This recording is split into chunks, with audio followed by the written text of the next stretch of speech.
Pusokoku sing paling sekti tidak ada lain kecuali kedua orang tua saya.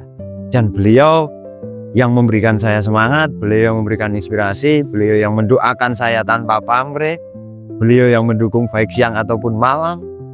Tidak beda adalah dan tidak lain adalah orang tua saya sendiri.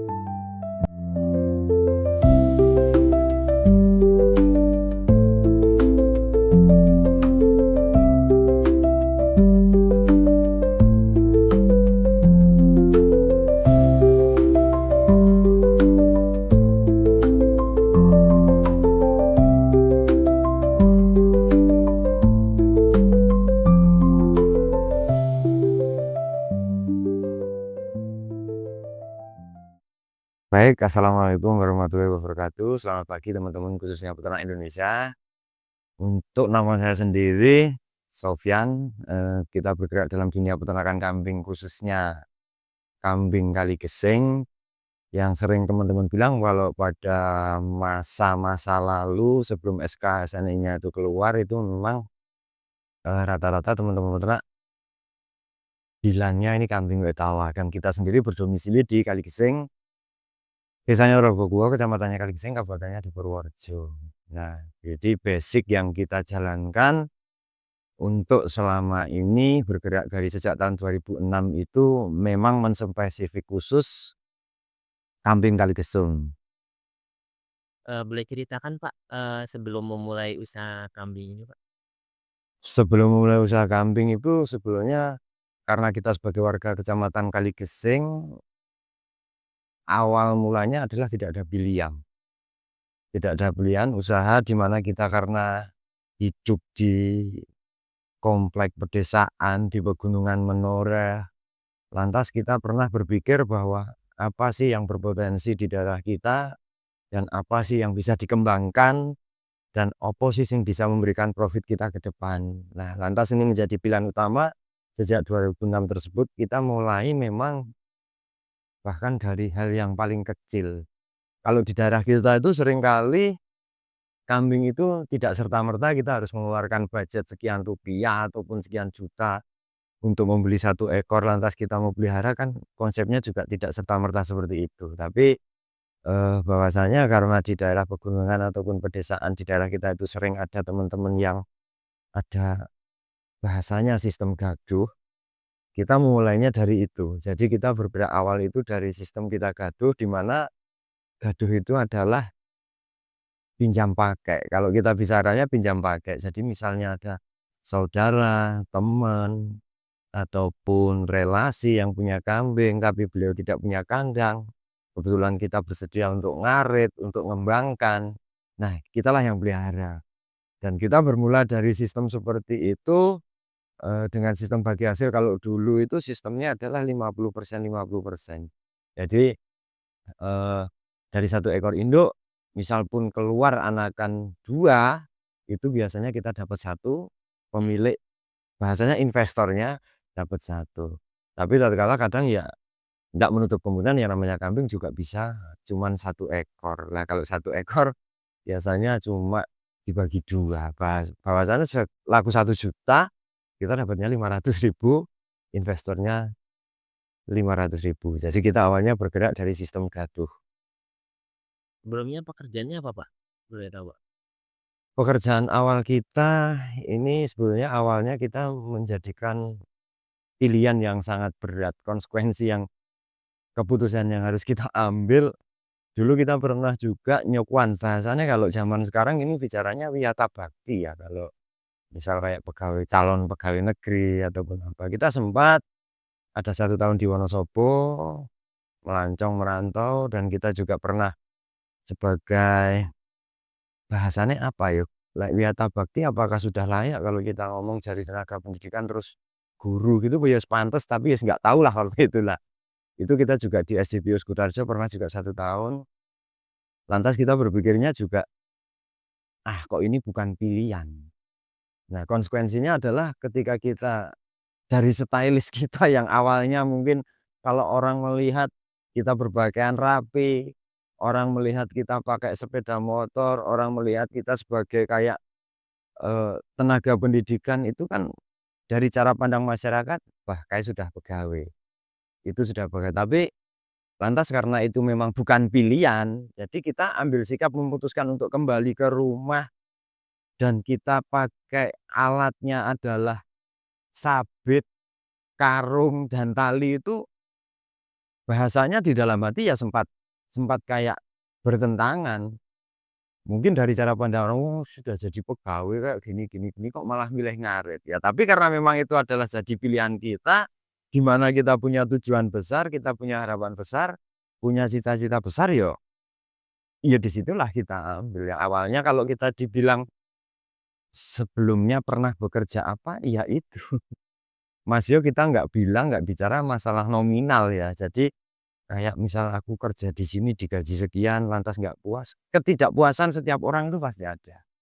Jadi kenapa setiap orang harus memilih sesuai kata hati, nyamannya, hasil tentunya akan mengikuti. Tapi kita merasa tertantang bahwa peternakan itu seperti apa, hasilnya seperti apa, rekosone seperti apa. Lah itulah yang menjadi tantangan kita sehingga kita memutuskan untuk beralih. Beralih setelah pilihan itu kita ambil dan kita konsekuensinya tidak kemana-mana lagi. Jadi harus serius, kita harus tekuni, kita harus tahu jawabannya bahwa pilihan yang kita ambil itu tepat. Intinya seperti itu. Awal merintis, awal kambing itu berapa Pak mulainya Pak? Sampai saat ini punya berapa kambing Pak? Awal kita merintis kambing itu cuman kita 1 ekor saja dulu usianya 1 ekornya itu usia kalau nggak salah 4 bulan. Jadi usia lepas sapi karena dulu ini kalau kita ngomong jujur, awal kita ambil sikap untuk ngarit ataupun untuk pelihara kambing, tetangga, saudara, temen itu belum ada yang percaya bahwa saya ini bisa ngopeni. Lantas ada salah satu om saya itu yang, "Ya wis, sana naik untuk belajar." Itu saya di apa namanya itu sebagai sejarah awal itu dipinjemi bahasanya pinjam pakai gado itu usia 4 bulan dan saya akan melihat hasil itu dari ini nanti kualitasnya seperti apa, saya kawinkan mana atau tidak itu baru 2 tahun kemudian. Jadi selama fase 4 bulan kita pelihara 1 tahun sehingga dia siap kawin, 1 tahunnya terus, usia kebuntingan ditambah lagi 5 bulan, lantas ditambah lagi waktu 3 bulan untuk melihat hasilnya, oh ada cempenya. Cempe yang usia 3 bulan artinya cempe yang siap jual. Jadi kita jujur saja merintis dari awal enggak muluk-muluk memang dan kita benar-benar kita mulai dari 1 ekor dan bahkan itu kecil. Berarti sekarang punya peternakan berapa nih Pak? Kalau sekarang mungkin populasi saya enggak pernah hitung, tapi untuk jadi kelemahan saya ngitung jumlah, tapi kalau karakter kambingnya yang mana saya hafal. Tapi plus minus lah ya, plus minus menurut laporan dari teman-teman kandang, ya kurang lebih mungkin di angka 200-an ekor. Kalau untuk jumlah itu dari, semua golongan usia. Jadi kan, kita juga bergeraknya dalam juga dunia breeding, tapi lebih memfokuskan diri ke trading, di fattening-nya juga ada, di milking-nya juga ada. Jadi, sebisa mungkin sektor peternakan yang kita bangun ya all spec. Artinya artinya kita memang bertujuan apa yang kita kelola dimasukkan serba ada kan gitu. Apa pertama kali menggerakkan hati untuk mulai usaha kambing Pak? Pertama untuk menggerakkan rasa keinginan besar, jadi memunculkan keinginan besar itu kita sebenarnya jujur melihat potensi. Kalau kita berbicara di Kaligeseng ya, kita berbicara di Kecamatan Kaligeseng khususnya di, pedesaan yang menoreh, yang jauh dari keramaian, lantas usaha apa yang mau kita pilih, kambing itu kita menjadi pilihan saya pikir ini ikonik. Jadi ini sumber pilihan utama di mana ini produk unggulan dari Kecamatan Kaligeseng, Kabupaten Purworejo sendiri dan Indonesia. Bahkan, eee, kalau kita pikir setelah beberapa banyak medsos yang masuk, beberapa konten kreator juga yang masuk, seperti Mata Asa ini, artinya ini, menjadikan kayak, apa ya, informasi yang mungkin tidak ada di dunia luar. Nah, kita berpikir percaya dirinya berlebih itu karena bahwa kita merasa kambing Kaligeseng itu beda dari kambing yang lain. Dan nyata-nyatanya adalah memang memiliki beberapa fungsi. Jadi tujuan kita utama pelihara kambing, tapi endingnya kita mau dibawa kemana bebas, kita tinggal milih. Jadi kita mau bergerak dalam dunia tradingnya juga bisa, kita mau bergerak dalam dunia breedingnya juga bisa, kita mau bergerak dalam dunia milkingnya bisa, kita mau bergerak dalam dunia seni kontesnya juga bisa. Artinya satu jenis rumpun di mana memiliki banyak fungsi, itulah yang menjadi pilihan. Selain ya kita percaya diri, kita sebagai warga asli Kaligeseng ya kita punya tanggung jawab penuh yang pada intinya adalah nguri-uri. Yang pada intinya adalah kita nggak berani matur bahwa kita itu perintis. Kita ngomongnya di sini posisinya kita adalah pewaris. Karena nyata-nyata kambing ini kita tinggal meneruskan dari generasi simbah nenek moyang sebelumnya. Artinya kita adalah generasi penikmat.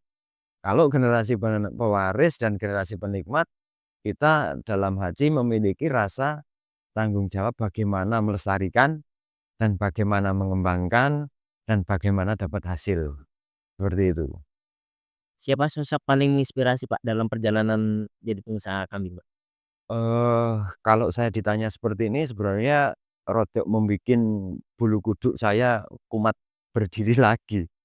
Jadi sosok inspirasi, kita sebagai pelaku ternak ya, yang paling menginspirasi adalah orang tua saya sendiri.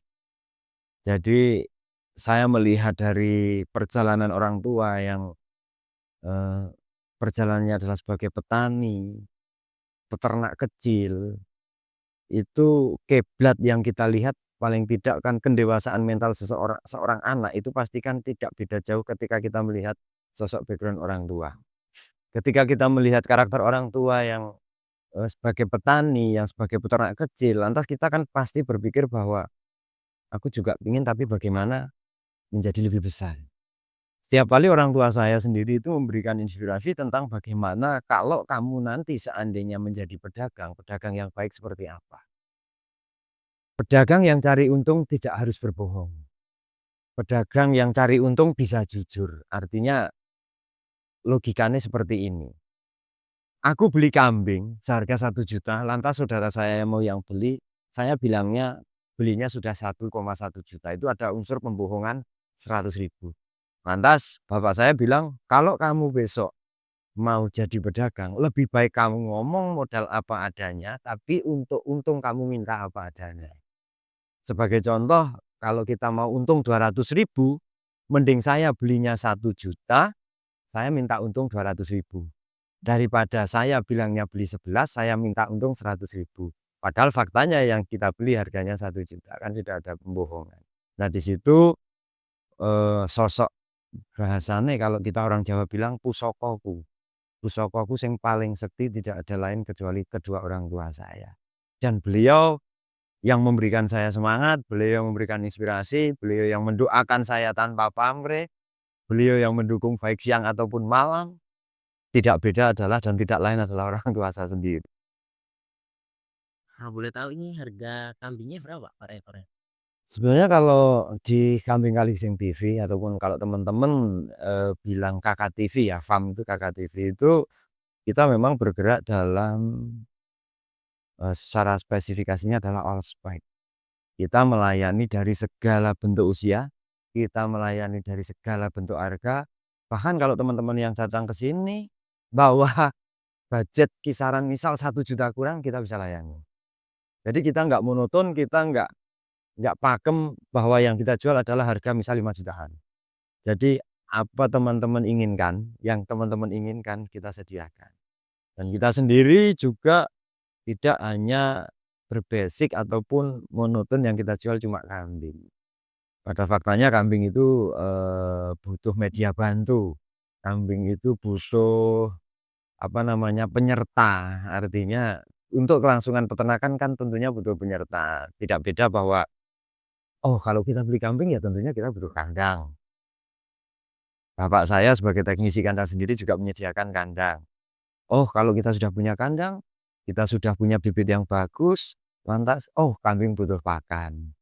Nah, di situ kita juga, eee, bahkan kita juga berusaha untuk membuat masio kita untuk kalangan sendiri, tapi untuk teman-teman yang menghendaki diperbolehkan, khususnya juga mitra-mitra kita, teman-teman peternak kita.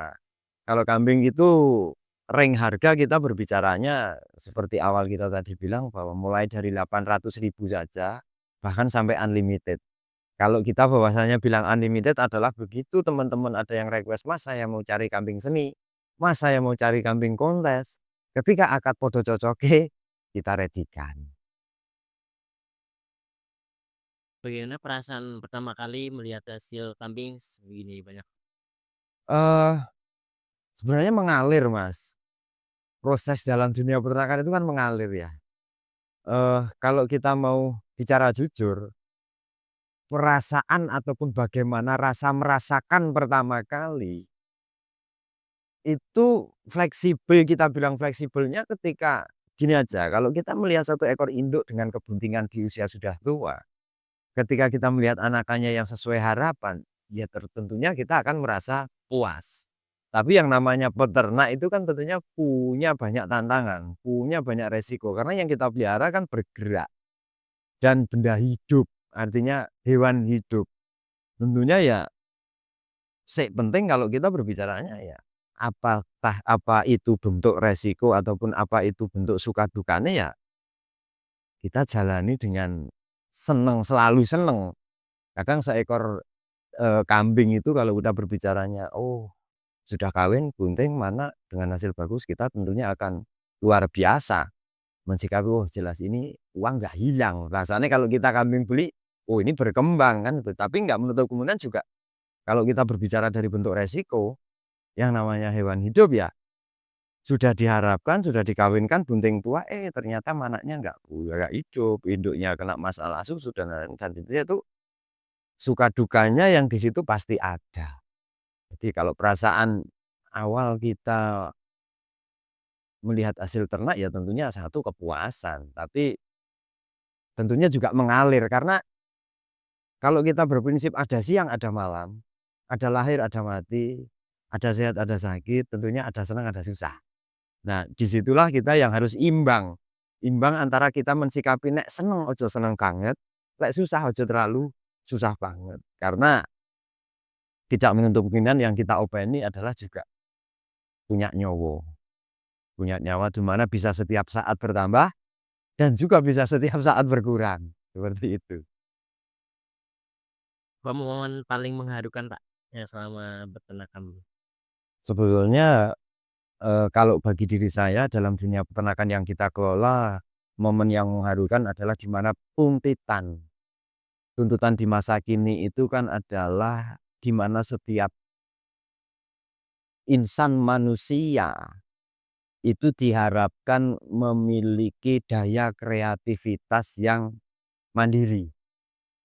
Oh, kalau bahasa kerennya pengusaha ataupun wirausaha.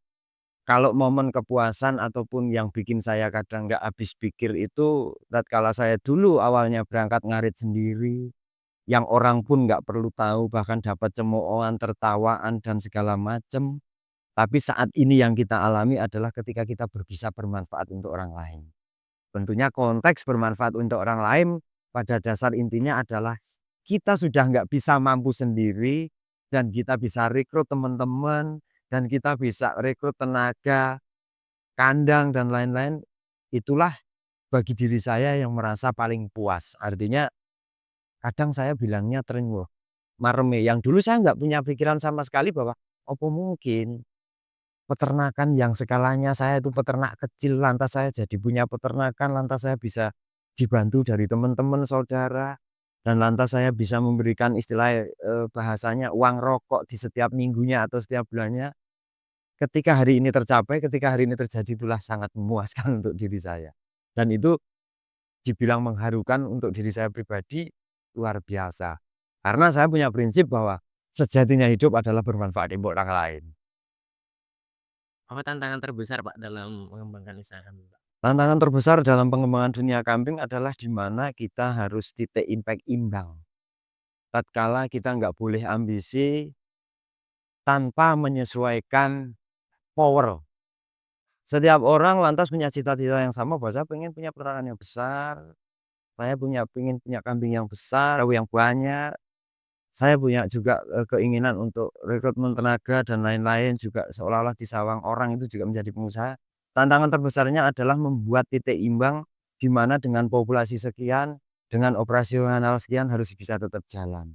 Nah, disitulah maka kita harus memutuskan bagaimana sinergi antara kalau kita ngomongnya dalam sudah ke ranah bisnis, profit oriented.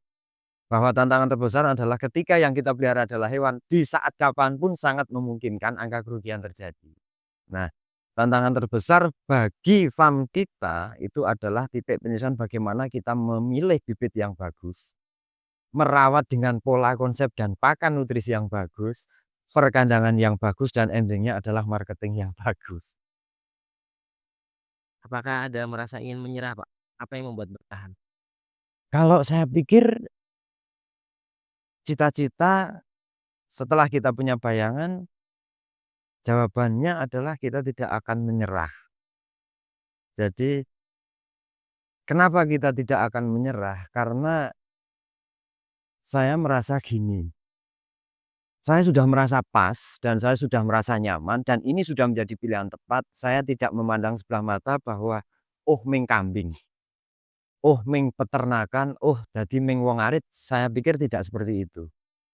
Karena dalam dunia kambing adalah kita sinkronisasi dan hidup saling berketerkaitan. Berketerkaitan dibilang kalau kambing itu warisan dari zaman nenek moyang, bahkan dari zaman sebelumnya adalah dari zaman Nabi. Kita percaya bahwa kambing itu adalah Raja di mana setiap orang insan makhluk hidup membutuhkan. Dan satu itu, kedua adalah Raja ketika kita konsekuensinya adalah kambing itu kita rajak nih, dia akan pasti ngekei koyo. Dalam konteks garis bawah koyo itu adalah berbunga, hasil. Nggak mungkin, karena posisi kambing itu kan nggak mungkin bohong, karena jujur. Kambing itu ketika kita sudah dengan pola yang benar, merawat bibit yang benar, kandangnya yang benar, pakan yang benar, itu kejujuran ternak adalah ketika kita kasih pakan yang tidak berkualitas, tentunya dia akan jelek. Tapi ketika bibit bagus, kandang bagus, pakan bagus, kejujuran kambing pasti akan menjadi bagus. Itulah rojo koyo. Rojo koyo artinya kita rajaknya adalah bahasa garis bawahi, kita openi sing bener. Koyo itu memberikan kekayaan, kalau garis bawahi adalah pasti akan mengenai hasil. Jadi kenapa kita tidak akan pernah merasa bosan selama kita masih mampu, selama kita masih tenagane kuat, selama kita masih produktif dalam, memikirkan, hanya kita akan terus berjuang. Apa arti kambing bagi hidup dan keluarga, Pak? Arti kambing bagi hidup dan keluarga adalah ketika kita berbicara konteks pada tahun 2025 saat ini,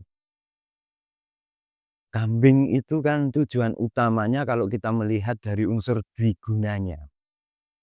Kita sebagai contoh ketika tidak apa-apa, kita kembali ke kehidupan manusia purba, kita kembali ke kehidupan zaman sebelum modern, dwiguna itu dalam konteks daging dan susu. Jadi manfaat bagi keluarga itu selain memberikan nilai ekonomis yang tinggi, juga memberikan nilai fungsi untuk kebutuhan sehari-hari, terkhususnya seandainya kita dihadapkan dengan situasi yang tidak ada apa-apa, itu ketika ada daging dan susu, manusia pasti masih bisa bertahan hidup. Itu nilai utama dari peternakan khususnya kambing adalah kambing dan susu. Apa pelajaran hidup paling berharga, Pak, mendapatkan dari merawat kambing, Pak? Pelajaran hidup paling berharga dalam konteks saya pelihara kambing, tentunya ternyata kita menjadi sinkron dan kita menjadi saling memahami terkait dengan ini manusia, terkait juga dengan ini hewan, bahwa pada faktanya di bumi ini kita tidak bisa terpisah. Dalam dunia kambing memberikan manfaat yang luar biasa terkait dengan simbiosis mutualismenya. Selain dari hasil kambingnya bisa memberikan profit untuk kita, dari dagingnya, dari sisinya, ternyata kotorannya juga akan kembali ke alam. Kotorannya akan kembali ke alam, di mana kita punya pepohonan, kita punya pohon apa, dan lain-lain, ternyata juga bisa menghasilkan yang luar biasa dari pupuknya. Jadi tentunya sangat banyak manfaatnya. Jika bisa menyampaikan pesan, Pak, untuk para pemula mulai ternak kambing, Pak? Pesan tentunya kalau untuk teman-teman pemula ataupun teman-teman peternak mungkin yang baru memulai proses perjalanan yang baru mau awal, tentunya tidak juga sedikit nanti keluh kesah yang akan dialami, tapi percayalah bahwa dalam dunia peternakan itu pilihan tepat. Artinya di mana ini tidak akan bakalan terkena efek apapun. Karena pada prinsipnya mau sistem apapun yang masuk, mau teknologi apapun yang masuk, ketika pola kehidupan manusia logikanya gini. Sistem apapun bisa digantikan dengan robot.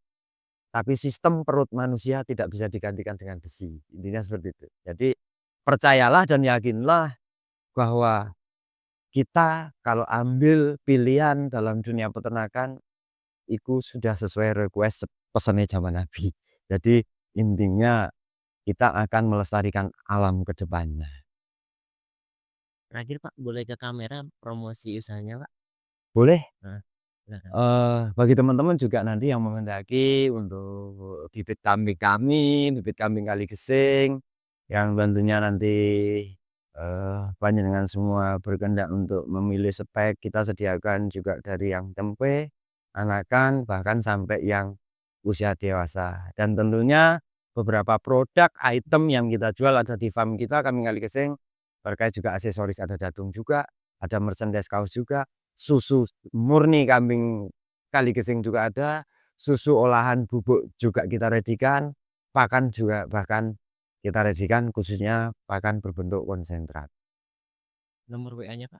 Untuk nomor yang bisa dihubungi 085 729 614 465. Mohon izin Pak, boleh jangan lupa subscribe, like, dan Oke. apa namanya, share teman.